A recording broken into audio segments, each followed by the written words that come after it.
আমি শুধু একটা আপনাদেরকে সূত্র বলে দিয়েই আমাদের এমএলএদের মিটিং আছে, বিজেপি লেজিসলেচারদের, আমাদের কি ভূমিকা হবে আলোচনা করব আমরা। রাজ্যপাল মহোদয়কে রাজ্য মন্ত্রিসভা যে বক্তব্য পাঠিয়েছিলেন রাজভবনে, তাতে কেন্দ্রীয় সরকার বিরোধী এবং রাজনৈতিক অনেক বক্তব্য ছিল।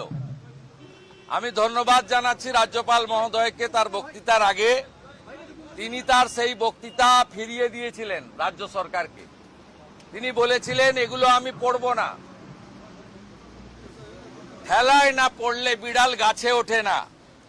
এই রাজ্য সরকার রাজ্যপাল মহোদয়ের আপত্তি করা বিষয়গুলো বাদ দিয়ে নতুন বক্তৃতা পাঠাতে বাধ্য হয়েছেন, যেখানে কেন্দ্রীয় সরকারের বিরুদ্ধে বলা লাইনগুলো রাজ্যপাল মহোদয়ের কড়া অবস্থানের জন্য এই সরকার বাধ্য হয়েছে বাতিল করতে, পরিবর্তন করতে।